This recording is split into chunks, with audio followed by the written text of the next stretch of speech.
Principles of seed technology के first lecture में हम 5 डेफिनेशंस करेंगे।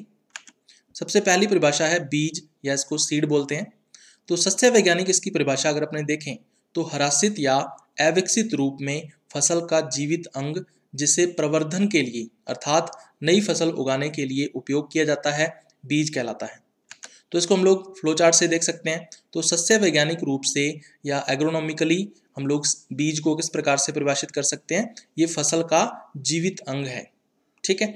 और ये किस रूप में होता है, हरासित या अविकसित रूप में होता है, और प्रवर्धन के लिए यानी कि नई फसल को उगाने के लिए इसका उपयोग किया जाता है। सस्य विज्ञान के अनुसार एक पौधे के वे सभी भाग जो दूसरे ऐसे पौधे के रूप में विकसित होने में सक्षम होते हैं, बीज कहलाते हैं। तो आप देख सकते हो भी ये एक प्लांट है जिसके अंदर हमने 2 मेन भाग प्रदर्शित किए गए हैं, एक तो है तना और दूसरा है मूल। तो तने का उपयोग भी हम लोग बीज की तरह कर सकते हैं, सस्य विज्ञान ये कहता है। जैसे हम लोग गन्ने के अंदर उसके तने के टुकड़ों को यूज करते हैं बीज के रूप में, आलू की बात करें तो उसके कंदों को यूज किया जाता है बीज के रूप में, तो तने को भी बीज के रूप में यूज किया जा सकता है। इसके अलावा जो मूल है यानी जड़ जो होती है उसको भी बीज के रूप में यूज कर सकते हैं। जैसे शकरकंद की बात करें तो शकरकंद में जो मूल है उसके टुकड़ों को हम लोग बीज की तरह यूज कर सकते हैं। तो ये कहता है सस्य विज्ञान।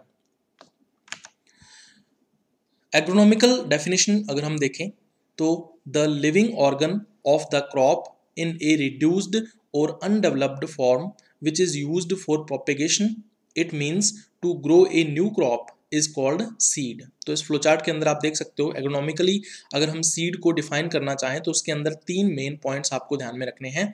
एक तो है लिविंग ऑर्गन ऑफ क्रॉप, जो सीड है वो लिविंग ऑर्गन होता है क्रॉप का।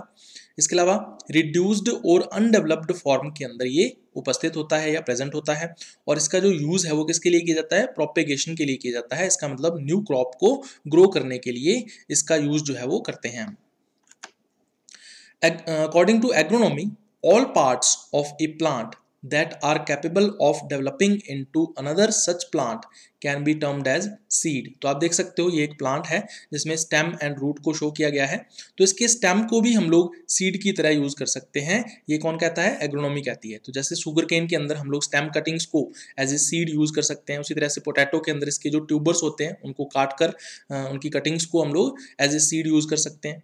उसी तरह से कहता है कि रूट जो है उसको भी एज ए सीड यूज किया जा सकता है। जैसे कि स्वीट पोटैटो के अंदर हम लोग रूट कटिंग्स को एज ए सीड जो है वो यूज कर सकते हैं क्रॉप को ग्रो करवाने के लिए। उसके बाद वनस्पतिक परिभाषा अगर अपने देखें तो बीज क्या है भाई, निषेचित बीजांड जिसमें साबुत भ्रूण, संग्रहित भोजन व बीज चोल पाए जाते हैं, बीज कहलाता है। तो ये कहता है कि बीज जीवनक्षम होता है, अर्थात इसमें अंकुरण से नया पौधा विकसित होता है। तो वनस्पतिक रूप से अगर हम बीज को परिभाषित करना चाहें तो बीज क्या है भी, एक निषेचित बीजांड है। इसका मतलब निषेचन के पश्चात जो बीजांड है उसको हम बीज कहते हैं। तो यहाँ पे निषेचन यानी लैंगिक जनन होना अनिवार्य है। तो ये जो निषेचित बीजांड है इसके 3 मुख्य गुण होते हैं या 3 इसके अंदर मुख्य घटक होते हैं। एक तो है ये साबुत भ्रूण, इसके अंदर भ्रूण पाया जाता है जो कि साबुत होता है। इसके अलावा संग्रहित भोजन, जो भोजन है वो पोषण प्रदान करने के लिए होता है, ये भ्रूण को पोषण प्रदान करता है। और तीसरा है बीज चोल। तो ये 3 मुख्य भाग होते हैं एक बीज के अंदर वनस्पतिक परिभाषा के अकॉर्डिंग। तो इस डायग्राम के अंदर आप देख सकते हो इसमें बीज को प्रदर्शित किया गया है। तो इसमें सबसे बाहर की तरफ आप देख सकते हो ये इसका आवरण है जिसको बीज चोल कहा गया है।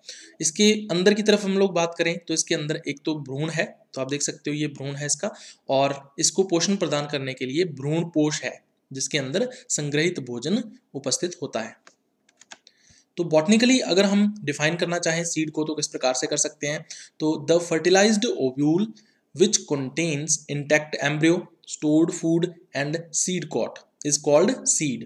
The seed is viable means a new plant develops from its germination.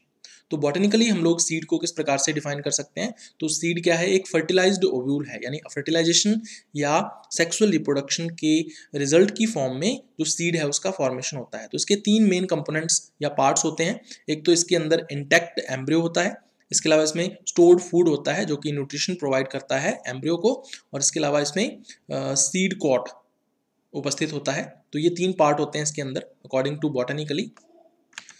तो ये सीड का डायग्राम यहाँ पे प्रदर्शित किया गया है। तो इसमें सबसे बाहर की तरफ इसका कवर है जिसको सीड कॉट कहते हैं, और इसके अंदर के पार्ट्स की बात करें तो इसमें एक एम्ब्रियो होगा, और इस एम्ब्रियो को न्यूट्रिशन प्रोवाइड करने के लिए एंडोस्पर्म होता है जिसके अंदर स्टोर्ड फूड मटेरियल प्रेजेंट होता है। उसके बाद दूसरा हम लोग करेंगे बीज व अनाज, यानी सीड वर्सेस ग्रेन। तो इन दोनों की अगर हम अपने तुलना करें तो इस पे क्वेश्चन भी आता है। तो एक तरफ अनाज या ग्रेन देखेंगे हम लोग, दूसरी तरफ बीज या सीड को देखेंगे। तो ग्रेन या अनाज की बात करें तो इसकी जर्मिनेशन कैपेसिटी या अंकुरण क्षमता कम होती है, जबकि बीज या सीड की जर्मिनेशन कैपेसिटी या अंकुरण क्षमता अधिक होती है। ग्रेन या अनाज की बात करें तो इसकी जीवन क्षमता या वाइबिलिटी जो है वो लेस या कम होती है, जबकि बीज या सीड की जो वाइबिलिटी है या जीवन क्षमता है वो अधिक होती है। भौतिक शुद्धता की बात करें तो ग्रेन के लिए ये कम होती है, लो होती है, और जबकि बीज के लिए जो फिजिकल प्योरिटी या भौतिक शुद्धता है वो अधिक होती है। ग्रेन के लिए अगर अपने बात करें तो इसकी जेनेटिक प्योरिटी या जो आनुवंशिक शुद्धता है वो कम होती है, जबकि सीड के लिए जो जेनेटिक प्योरिटी या आनुवंशिक शुद्धता है वो हाई या अधिक होती है। पोषण की बात करें तो ग्रेन से हमें अधिक पोषण या मोर न्यूट्रिशन मिलता है, जबकि सीड या बीज की बात करें तो इससे हमें लेस न्यूट्रिशन या कम पोषण प्राप्त होता है। ग्रेन की बात करें तो ये अनौपचारित होता है या नॉन ट्रीटेड होता है, किसी भी केमिकल के द्वारा ये नहीं किया गया होता, इसलिए ये एडिबल होता है ह्यूमन कंजप्शन के लिए या मानव के लिए ये खाने योग्य होता है। जबकि जो सीड है इसकी सरफेस के ऊपर हम लोग केमिकल या रसायन की परत चढ़ाते हैं, इसका मतलब ये उपचारित या ट्रीटेड होता है, और ट्रीटेड होने की वजह से ही ये ह्यूमन कंजप्शन के लिए अनफिट हो जाता है, तो मानव उपभोग के लिए ये अयोग्य हो जाता है। तो ये खाने के लिए अयोग्य है या नॉन एडिबल है, जबकि जो ग्रेन है ये एडिबल होता है यानी कि खाने योग्य होता है। तो ये कुछ अंतर हैं सीड और ग्रेन के बीच में, और इस पे क्वेश्चन जरूर पूछा जाता है, इंपॉर्टेंट चीज़ है। तीसरी डेफिनेशन हम लोग करेंगे बीज जीवन क्षमता या सीड वाइबिलिटी। तो कोई भी जो बीज है वो अंकुरित होगा या नहीं होगा, ठीक है, ये जो क्षमता है वो सीड वाइबिलिटी या बीज जीवन क्षमता को प्रदर्शित करेगी। तो बीज की अंकुरित होने की जो क्षमता है उसको बीज जीवन क्षमता कहते हैं। तो इस तरह से बीज है उसका अंकुरण होगा, और अंकुरण से अंकुर बनेगा, और ये जो क्षमता है बीज की वो क्या कहलाती है, बीज जीवन क्षमता या सीड वाइबिलिटी कहलाती है।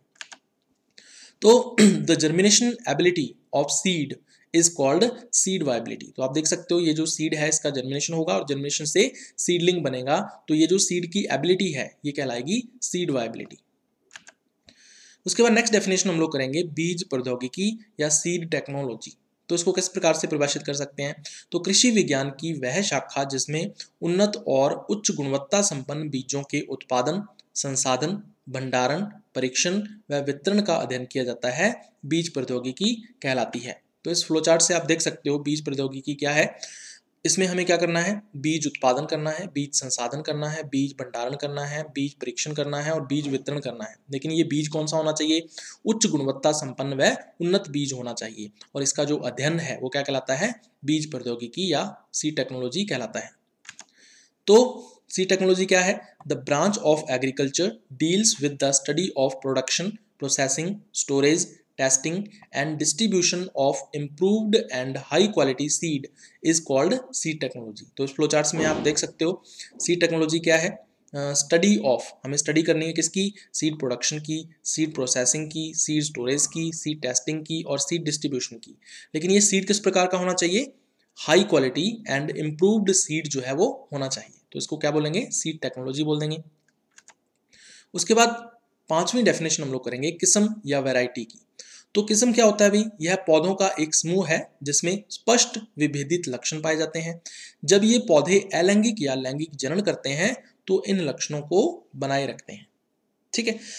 कोई भी जो प्रजनन करवाया जाता है पौधों के अंदर, तो किसी भी पौधे के अंदर प्रजनन का जो मुख्य उद्देश्य है वो है उन्नत किस्मों का विकास करना। जो नई विकसित किस्म होती है उसकी हम लोग तुलना करते हैं आमतौर पर पुरानी किस्म के साथ। तो इस फ्लोचार्ट में आप देख सकते हो किस्म को किस प्रकार से परिभाषित करेंगे, ये पौधों का एक समूह है जिसके अंदर क्या होते हैं, स्पष्ट विभेदित लक्षण होते हैं, और जब ये पौधे लैंगिक जनन करते हैं तो इन लक्षणों में परिवर्तन नहीं होता है, तो ये लक्षण क्या रहते हैं, अपरिवर्तित रहते हैं। तो ऐसे पौधों के समूह को हम लोग क्या बोलेंगे, किस्म बोलेंगे। तो वैरायटी क्या है, it is a group of plants with clear distinguished characters. These plants retain these characters upon asexual और sexual reproduction. The main aim of any plant breeding is to develop improved variety. Newly developed variety is generally compared with old variety. तो इस diagram के अंदर आप देख सकते हो variety क्या है. It is a group of plants है, यानी प्लांट्स का एक ग्रुप है जिसके अंदर क्लियर डिस्टिंग्विश्ड कैरेक्टर्स होते हैं, और जब ये सेक्सुअल रिप्रोडक्शन करते हैं तो ये अनचेंज्ड रहते हैं. तो अनचेंज्ड अपॉन सेक्सुअल रिप्रोडक्शन. तो ये था अभी अपना आज का लेक्चर.